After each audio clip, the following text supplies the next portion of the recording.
Hey Most Amazing Top 10 family, I'm your host Jade Arena and welcome back to Most Amazing Top 10. Japan has a plethora of ghost stories and creepy tales that stretch from modern day all the way back to the time of samurai. It's probably why they are a master of horror movies and also why I'm bringing you today's list of top 10 scary Japanese urban legends part 3. If you haven't seen part 1 or 2, you should go check those out right now. Former top 10 host Danny Burke did both of those videos and he did an amazing job on them. As always, I would love it if you could like, comment, subscribe, and hit the little notification bell. Also, stick around for the whole video because I'm going to be doing some more pet shoutouts, which you all love so much. If you want me to shout out your pet, you can hit me up on Instagram. If any of you at home are looking for some more Most Amazing Top 10 content, check us out on Instagram and Facebook, and we're starting to do Facebook exclusive content. If any of you at home want some Most Amazing merch, use the link below and use the offer code MA10. And without taking any longer, let's get into this list. At number 10 we have the cursed KLEENEX commercial. The PR team was probably in a firestorm when this information came out. They would have to do a press conference that was like, no, our product isn't cursed, it's just KLEENEX. The legend goes that back in 1988, KLEENEX released a commercial that freaked out the public. The commercial depicted a young woman using KLEENEX as she was being bothered by a little kid who was wearing a costume that made him look like an Oni demon. Once the commercial was released, the offices of KLEENEX Japan had their phone ringing off the hook. People were calling in saying that they thought the commercial was cursing their family because of the demonic kid dancing around and because they claimed the song that was playing in the video was someone reciting a German curse. The song in that video playing was It's a Fine Day by Barton and Jane, so it wasn't a German curse. The commercial was taken off the air, but that didn't stop people from spreading rumors, which all turned out to be untrue. One of them was famously that the lead actress in the commercial was impregnated by a demon and gave birth to the Antichrist, all over a KLEENEX commercial. At number 9 we have the curse of Colonel Sanders. That's right, the king of fried chicken has put a hex on the land of anime. The curse is that every 5th person who eats fried chicken will spend $400 on Hello Kitty merchandise. No, I'm just kidding, I made that up. But there is actually a Colonel Sanders curse, but it's on a baseball team. Apparently, back in 1985, the Japanese baseball team, the Hanshin Tigers, won the entire series, and the fans went crazy. Like any fans of any sport, they rioted, and they took a statue of Colonel Sanders and they threw it into the river. I have a couple of questions of why there was a statue of Colonel Sanders hanging around in the first place, but I'll save that for another video. Apparently after they did this, the team has never won a series.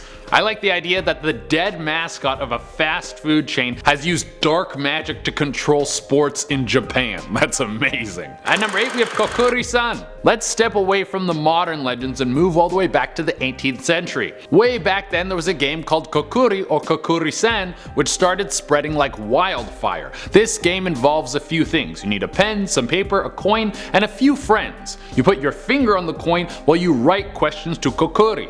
I think you can play this game by yourself, but it would just be you alone with your finger on a coin writing messages to the air, so I don't think it would be that fun. There's a couple of legends about this game, but the scariest one being that Kokuri will only answer the question of what day you will die. I mean, it might be comforting knowing how much time you have left, but knowing also might be like a self-fulfilling prophecy. Also, after you're done playing the game, you have to spend the coin within a certain period of time or Kokuri will bring you death. At number 7 we have the 1932 Kimono fire. Back in 1932 there was a brutal fire in Japan who took the lives of many people. Now it's rumored that while this fire was burning there was a bunch of women trapped on the top of this building in kimonos. Firefighters put out nets for them to jump out safely, but they refused. The reason that the women didn't want to jump is because they weren't wearing any underwear underneath their kimonos, which is tradition. So they thought if they jumped everyone would see their lady bits and they would have been super embarrassed. So they decided to burn to death rather than having the shame of showing your coochie on TV. And then this was so brutal that it made Japanese people change their customs and make it okay for women to wear underwear underneath their kimonos. Now here's the truth. In reality there was actually a fire and a lot of people did actually die, but the whole thing about them not wanting to jump because they weren't dressed for the occasion was made up by Western countries. Rumors were spread that exaggerated the intensity of Japanese traditions. At number 6 we have the SONY timer. Companies get a lot of rumors spread about them, like the one that McDonald's is feeding poison to the nation's youth. Oh wait, that one's true. But there was a fake one spread about Sony, that all of their products had a built-in timer inside them that would cause the product to break down shortly after the warranty was up. It was of course false. I've got a launch PS4 and the baby still works. It might sound like a jet plane taking off because the fan is so loud, but it still works.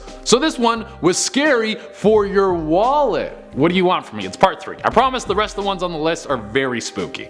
At number 5 we have the KIYOTAKI tunnel. This tunnel is considered one of the most haunted places in all of Japan, and there is a bunch of different legends that have circulated around it. Most people see the standard ghost in the tunnel haunting, like a ghost standing at the end of the tunnel and just stares at you while you're in your car. But some people have had much more intimate encounters with ghosts, ghosts appearing right in their cars. Some people say that they get so frightened that they've even crashed their vehicles. I mean, that's what I would say if I got into a car accident. Like, oh, it wasn't me, it was a ghost, he spooked me. Also, I don't have insurance. There are many reasons why people think this tunnel is haunted. Some people believe that the area was once a battleground for many soldiers. Others say it's haunted by the souls of men who died building the tunnel. Either way, if you want to avoid a head-on collision, maybe stick to the highways. At number 4 we have GASHADOKURO, or the Hungry Skeleton, a giant skeleton man who is trying to take your bones. This is like the Trix Rabbit if he was a murderer. You'd be like, hey silly skeleton, bones are for people, and then he would rip your throat out with his massive claw hand. This demonic bone dude is supposed to be the combination of all the people who died from starvation and were never found.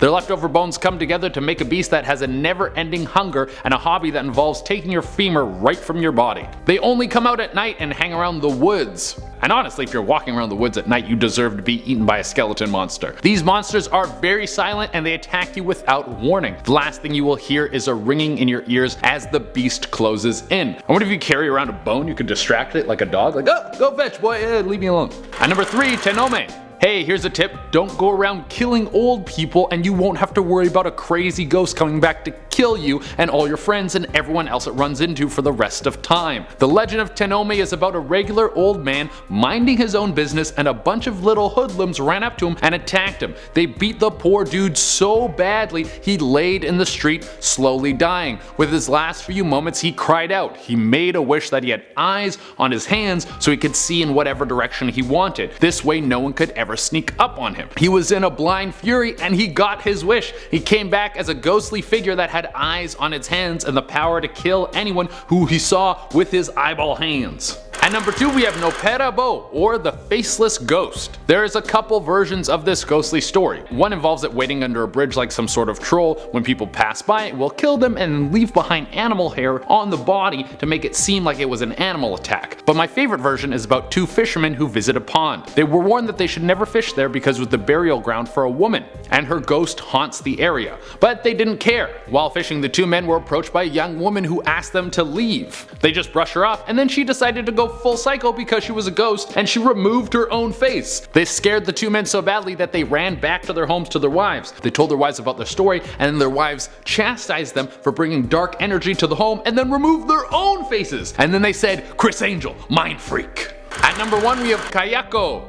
If you ever watched The Grudge and the whole time it was playing you were like, what is going on? I don't get this at all. Well, it was about the story of KAYAKO, and I'll break it down for you with a few more details so the movie makes more sense. KAYAKO was a young woman married to a man. The 2 of them had a son and lived as a happy family. One day KAYAKO came home, went upstairs to find her husband holding a knife and her diary. After reading it, he was convinced that his wife was cheating on him, so he went into a vicious rage. He attacked his wife and started stabbing her right in front of their child. She tried to run, but she tripped and broke her ankle. She then tried to crawl to safety. Her husband then snapped her neck, spinning her head all the way around. She was unable to move but still alive, and she could only make the noise of a croaking frog.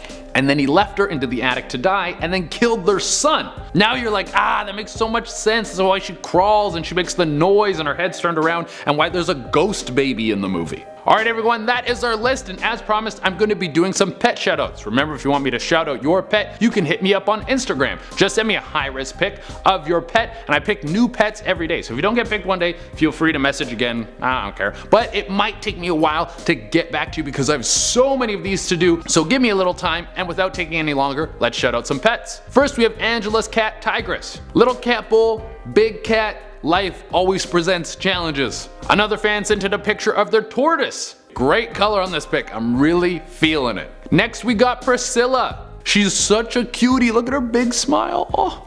Billy sent in a picture of Morgana. That's a good kitty, great color, great eyes. Jackie sent in a picture of Gio and Camry. They look like they are having a serious discussion about snacks. And finally Ashley sent in a picture of Champ. Great hair, great dog, perfect style. Alright everyone, that is our list. Thank you all so much for tuning in. As always, I would love it if you could like, comment, subscribe, and hit the little notification bell. Also, if you want more Most Amazing Top 10 content, check us out on Instagram and Facebook. Until next time, I've been Jade Arena, and I have no more Japanese horror stories left in me.